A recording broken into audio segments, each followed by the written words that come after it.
So yun mga kalingap, isang mapagpalang hapon. So tayo ngayon sa bukid. Silipin natin kung anong nangyari na. At ilang araw akong hindi nakapasyal dito mga kalingap. At may kuryente na raw. Yung magandang balita nga. Sana nga mayroon na. Silipin natin dito mga kalingap. Samahan niyo po kami. May kuryente na nga mga kalingap po. Very good. Kumusta ka dito kuya? Okay lang po. Wala, walang ilaw may breaker pa siya. Tapos may switch. Yan! Galing! May ilaw na po mga kalingap. Grabe. Totoong bahay na yan. May ilaw na. Yung isa palang electric fan mo, gumagana pa ba yun? Oo, pwede madalhin yan kay kuya. Nakatuwa, may ilaw na tayo. At ito na rin ang ating mga poste. Pagbuhos na nga lang talagang kulang mga kalingap po. Ayun yung isa, dalawa, tatlo, apat, lima. Kulang pa ng? Dalawa.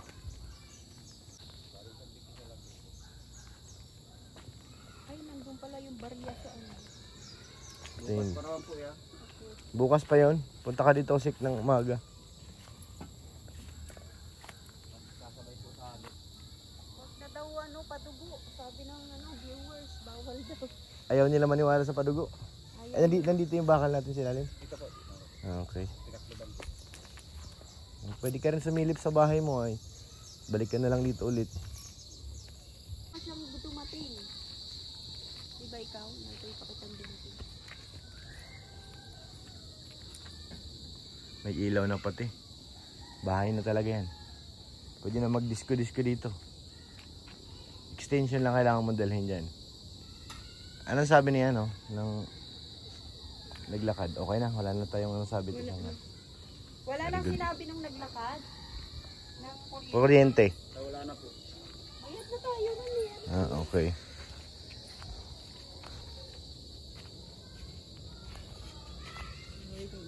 May ilaw na oh. Bahay na nga talaga mga insan. Sobra-sobra na yan. Ano pa ang kulang ng hardware sa atin? Ito lang po. Ito. Yung semento. 10 pa po nito ang kailangan ito. Kulang pa dito. Pero yung mga deliver niya kuya, sakto naman siya. Itong huling ano niya ba? Itong kukulamber. Hindi ko man pumatingin kasi wala naman resibong inaano. Hindi ko makita kung pa-exacto po yung deliver niya. Pagbababa ko, binibilang ko rin.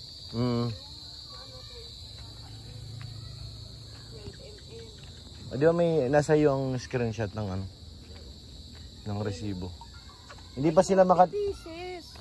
Yung 12mm po ma'am na bakal, 40 yun. Tapos yung ano, Yung 10, 30. yung 30 siya. Ano tong 8mm? Yun yung pang anilyo. Maliit yun. Yung pangyakap dyan. Ano pala yung bakal natin ito? Puro 16 ito? O 10 yung gitna? 10 yung gitna niya? Yung gitna niya, 12 yung kantuhan. Yung gilid, puro 12. Okay. 4 na 12, tapos 10 yung gitna.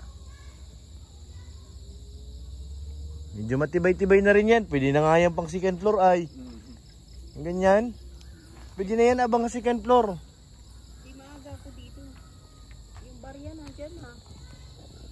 Ano, hatid kita dito kung hindi pa mahiram yung drum. Drum muna natin dalhin dun. Hindi, open naman daw sabi ni Kuya. Nandyan dyan. Kasi hindi pa ako nakapagsabi kay Kalinga Prab eh. Kailangan mag-ano rin tayo sa kanya. Kala ko nagpaalam ka na. Nawala sa isip ko nung kasama kami kahapon.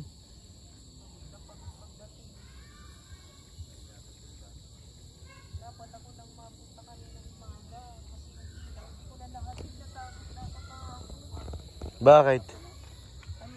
Alas 5 ko nag-alis. Dito? Sa isna ako. Nakasakay. Kaya alis din siya eh. Pagdating ko dito, sabi ko baka walang tao. Naku, nakakatakot. Mahina pa naman ang tubig natin ngayon, yung puso. Kahit ngayon ano na. Paggabi? Maganda, magbubomba na ng gabi. Hindi. Okay naman yan kasi pag naghalo naman, nagpapahinga pa rin yan habang nagbabasa. Ang importante lang may konti tayong stock na tubig eh. Para yung paghalo naman kasi kailangan medyo lutuin din yan eh. Saan banda si Kalinga Prab doon? Nagpunta dito. Grabe, dinalaw tayo ni Kalinga Prab. Sayang wala ako dito mga Kalingap. Natulog kasi siya pagdating. Sabi ko, La, sobrang pagod. nandun na daw nagbabasa. Napakod na. Wala, pagod na pagod. Sobrang pagod ko tapos wala kaming pahinga dun sa Naga na maayos. Pag nasa labas kasi kami, ang tulog lang talaga yan 3 hours. Tapos alas 5, gising na ulit, balik na dito. Biyahe na naman, kaya ano, kailangan ko magbawi. Tapos pagdating ko dito, naghatid pa ako ng Tarom. Balik ako, alas 11 na. Alas 12 na. Sobrang bagal lang ng patakbo ko at ano, pag inaantok talaga ako, binabagalan ko yan. At ano, malapit ang disgrasya pag lalo ka nagmamadali. Pero galing namin Naga, mabilis lang kami. Alas 6 ng pasado nag-alis. Alas 8, nandito na ako. Ay pagpunta namin ng Tarom, dumaan pa yung mga bata dito sa Jollibee. Tapos kumain pa kami. Wala na. Ang hali na talaga, sobrang init pa. Sa susunod, maliwanag na yan dito. Ayo. Pwede tayo maglagay ng ilaw dito sa labas. Dito ako, nabigyan ko sana pang merienda yung nagawa. Yung ano, gumawa ng kuryente. So yun mga kalingap, update natin. Ayan o, may ano na, may buhos na po yung puting natin. Ilan na nabuhusan? 5. 1, ay hindi, 6 mga kalingap. Nakatayo na, tapos bubuhusan na nila yan. Para makapag ano na ng uka ng asentada. Yan o.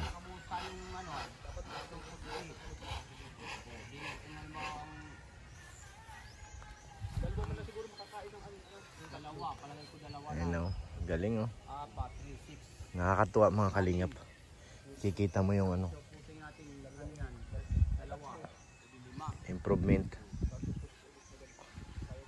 Ngayon ma-order tayo ng bakal para dun sa 2 poste. Kulang pa tayo ng 2 kasi 8 po yan eh. 8 poste yan. Yung 2 ang isa yung hukay pa tumama sa kubo.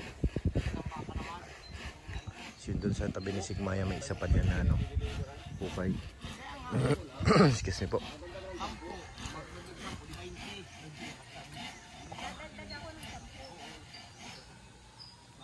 Ngayon baka mamaya mabuhusan na yung ano nito, yung poste natin. Mamaya siguro yan mabubuhusan na yan.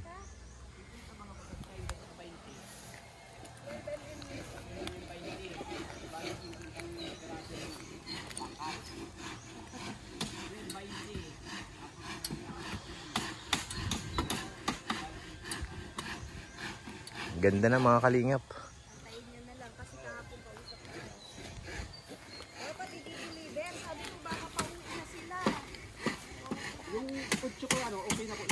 Pang-anilyo.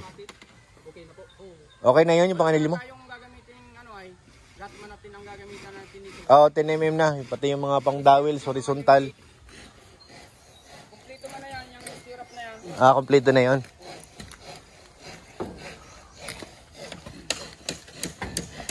May anilyo pa pala. Hindi na masyadong ano.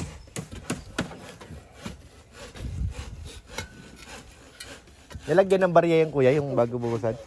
Very good. 4 na kayo ngayon.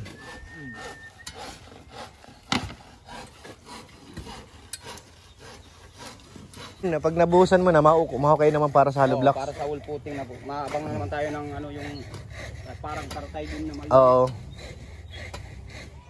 Anong kapal pala nitong puting natin? 5 lang po yan. Oh, tama lang yun. Mabalutan lang ang ano, Oo, yung bakal. yung bakal. Water maano lang. Kumain ng isang dalawa? Mahigit. May 2 semento. Ang isang puste ay ano? Ay bali 2 puste ay kulang ng ano ay. Yung 4 na supot. Yung 2 ano, 1 kalahati lang. Ah, okay lang yan. Kaya kumain nito lahat ng anong 8 supot. Ah, okay. 2 yung natira ay. Ha? Ito lang. 3 pa daw nandito eh. Madagdag kami ng ano, semento kasi yung isang pinding wala pa ay. Doon sa ano. Pinadagdagan ko nga yung halot at kung sabi ko ay sabi ni Purman ay yung naglaot ito ay ano lang 134. Oo. Sabi ko ay dami niya kakainin ng semento. Saka na lang tayo ano doon sa buhos. Eh yung buhangin natin okay pa naman, tsaka ano, graba. Pag nagbuhos na lang tayo 1, 3, 4. Sa poste, yun ang ano. Tara na, Sek. Isang ano na dalawang pag yung 1, 3, 4 isang ano lang, isang puting. Mm. Tapang pa nga ang ano. Ito na yung huling poste natin, kuya, no?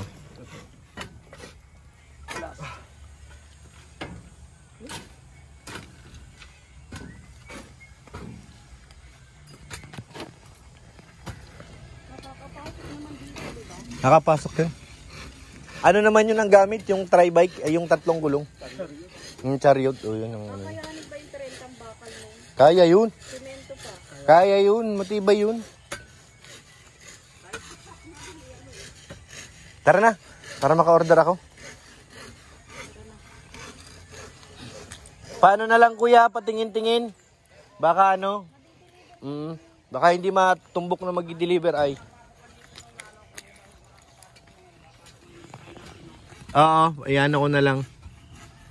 Tara na. So yun mga kalingap, uwi na muna kami at mag-order ng bakal. So yun mga kalingap, dumating na yung ating bakal. Sunog po yung balat ko ay. Sobrang init. Ginaid natin dito yung ano, delivery at ano. Hindi niya pa alam, first time nila mag-deliver dito. Iba kasi itong kinuha na natin. Iba rin itong ano, hollow blocks. Iba rin yung buhangin.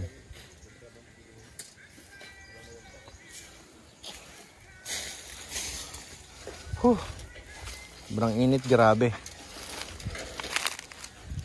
Ginawa ko ng 15 yung ano, semento. Wala pa kasi yung ano natin eh. Yung naunang, yung kulang dito sa ano, buhangin. Sakto daw to kuya, umabot to ng ano na kubiko.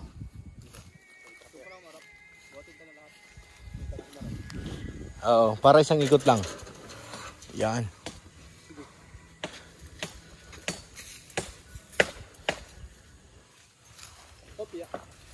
Tawid, tawid.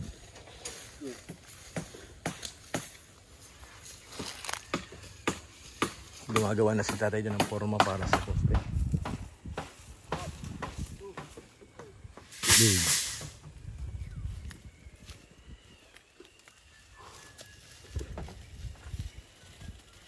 Bubuhos na rin pala sila dyan. Ang kapitbahay natin nagpapagawa na rin. Bigat yan. Gitnaan mo kuya. Bigat yan pag binigla mo.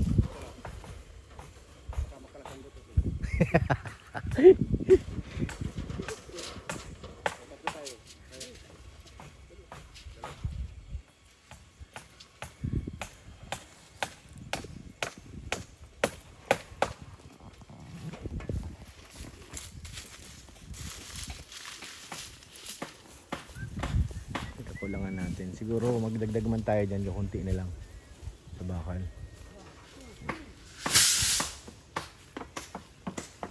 Dahil ano yan, para na pati sa biga, meron na tayo dyan. Mag-tricycle na kaya ako. Kayang init eh. Sunog ako ay. Matutos na. Grabe. Di ko ramdam nung tumatakbo eh. Oo, pero pag tigil, yun na.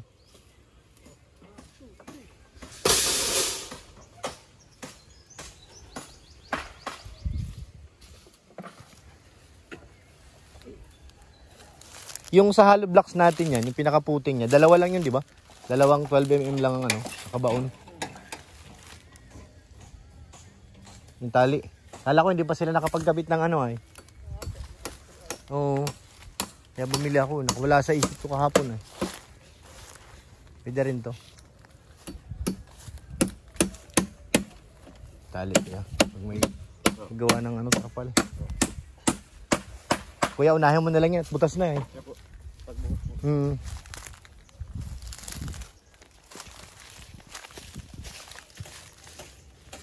Kaya ka na masingitan.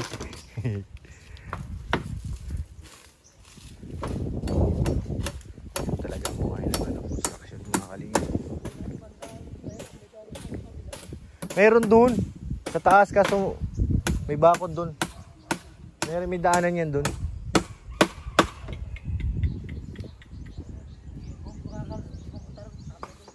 Hindi, may ano na, may bahay na eh. Tapos may puno ng kawayan. Mapasan ka rin, parang same din dito, mabuhat din. Hindi siya diyan sana, ayun oh, kalsada yan eh. Kaso may mga puno pa ng ano. May mga puno pa ng nyug na hindi na natanggal. May mga uka yung gitna.